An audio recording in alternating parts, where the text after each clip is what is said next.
At a time when a BSF Jawan has been badly mutilated, Pakistan's new Prime Minister Imran Khan making an offer for constructive engagement. The question is, should India reject this proposal outright or should it be considered seriously? We'll debate that in the moment, but before that, here's the story. I can confirm that on the request of the Pakistani side, a meeting between External Affairs Minister and Pakistani Foreign Minister will take place on the sidelines of the United Nations General Assembly. 3 years after Pathankot terror attack, India has softened its stance towards Pakistan by agreeing to meet the Pakistan Foreign Minister on the sidelines of the SAARC Council of Ministers meet. New Delhi, however, maintains its stand on terror remains unchanged. I must distinguish between a meeting and a dialogue. This should not be confused with a resumption of any dialogue. This is a meeting.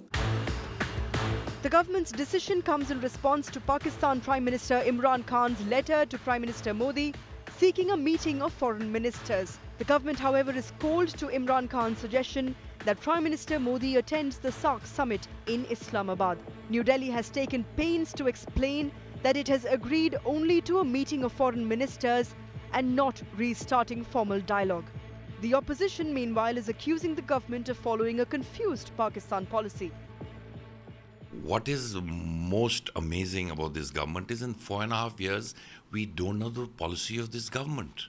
They have been sticking to the policy that there will be no talks while terror is on. We have seen the kind of gruesome murder that took place of our BSF Jawans. How many more Jawans are going to be martyred? With less than a year to go for the Lok Sabha elections, the Modi government will tread carefully and is unlikely to make any big gestures towards Pakistan. For Imran, though, it's a clean slate. He has a rare chance to prove that his Pakistan is indeed Naya. With Geeta Mohan and Hamza Amir, Bureau Report, India Today.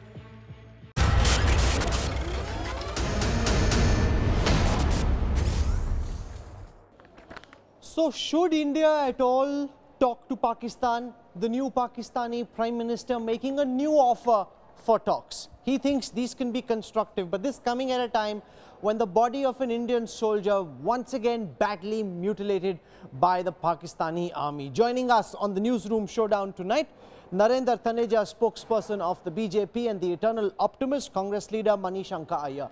Mr. Iyer, I come to you first. You've been one of the strongest proponents of India and Pakistan dialogue. Given what's happened just over the last 24 hours, where the body of an Indian soldier has been so badly mutilated, do you believe that we must dismiss Imran Khan's offer for talks at the very outset? Because we know what happens. You know, we build up hope, our leader goes across the border, there is betrayal, we get stabbed in the back, we are back to square one. So avoid those pitfalls, say thank you but no thank you, we're not interested. Manishanka Iyer.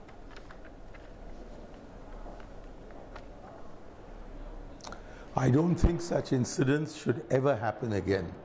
And the only way of ensuring that they do not happen again is to begin talking to Pakistan.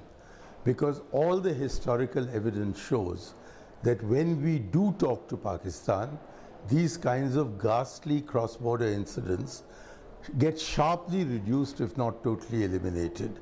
And when we don't talk to them, they keep happening repeatedly. The tension goes up, and the consequence of that is that cross-border firing goes up, cross-border killing goes up, cross-border infiltration goes up. And therefore, if you want to find a solution, an enduring solution to these problems, it cannot be by saying we will not talk to Pakistan until all this stops. It can only happen if you talk to Pakistan and in that process find ways and means of either at least reducing and if possible eliminating such incidents totally. That's not quite correct, Mr. Manishanka Iyer, because attempts at rapprochement with Pakistan have been made many a times in the past, and each time they've been met with betrayal. What could have been more dramatic than the Indian Prime Minister going to Rawalpindi in Pakistan to the former Pakistani Prime Minister's residence, attempting dialogue? A week later, we were betrayed. There was blood on our hands. Why should we make this effort? Imran Khan has shown time and again during his campaign that he is very clearly being dictated and propped up by the Pakistani army. We know what the Pakistani army thinks about talks with India. Why should we undergo that whole process again, where in the end, all we'll have is betrayal and nothing else?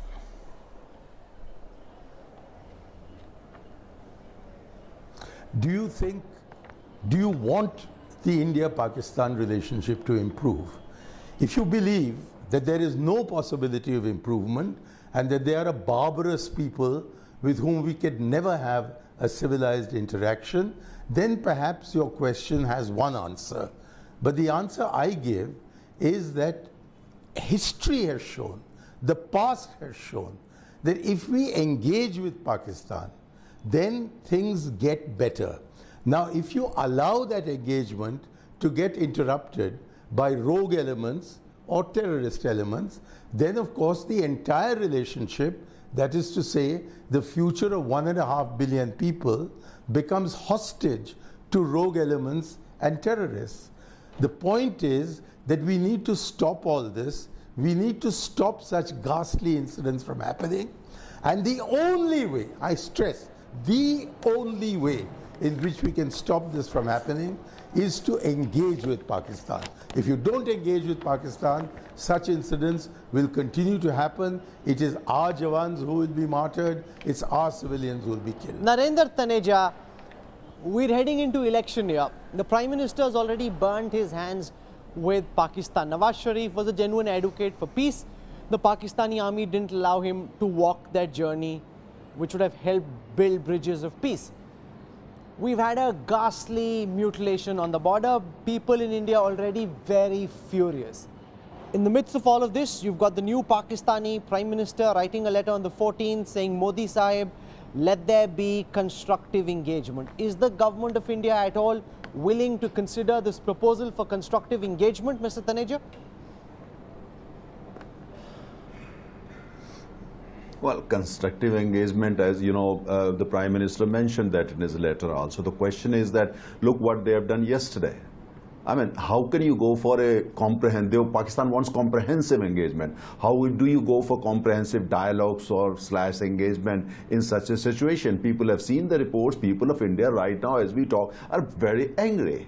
And at the same time, just look at the report that has come out of the US. US knows India very well. And in this report, they are saying that terror outfits, Lashkar-e-Taiba, Jaish-e-Mohammed, posing big threat to the entire South Asian region is the US State Department. Just a few hours ago, this has come out. Now the question is, we have to be realistic.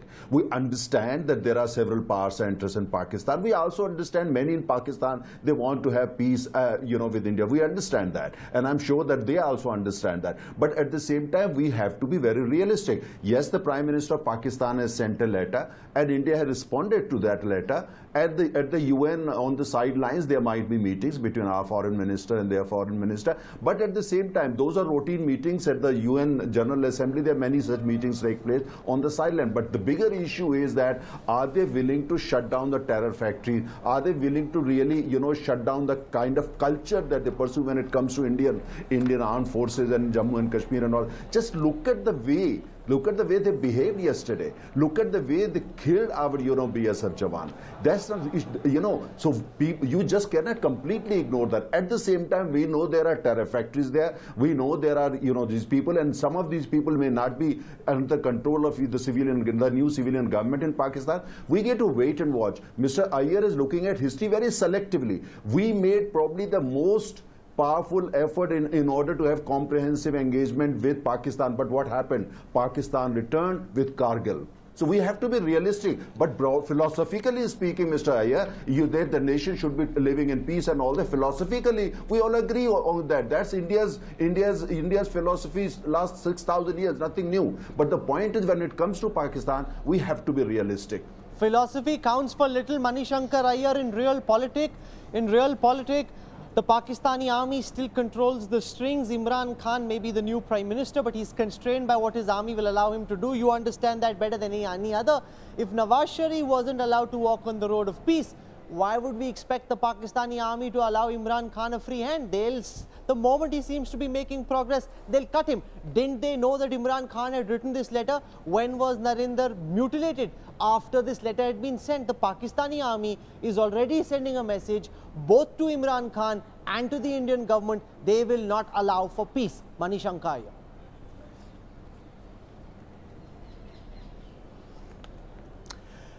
We had Vajpayee go to Lahore on the bus trip. That was followed by Kargil. The butcher of Kargil became the president of Pakistan. And following his becoming the president, there was the attack on Parliament. Nevertheless, Atal Bihari Ji had the sense to invite Musharraf to Agra, and even though that failed, he followed up by a visit to Islamabad in January 2004, as a result of which the dialogue was resumed. And for 3 years, even though his government fell, the successor government picked up the baton, continued the dialogue, and it ended. It was a dialogue directed at the most important and controversial issue of Kashmir. And nevertheless, under the butcher of Kargil, we arrived at what the butcher of Kargil called a 4-point formula on Kashmir, which was all but signed.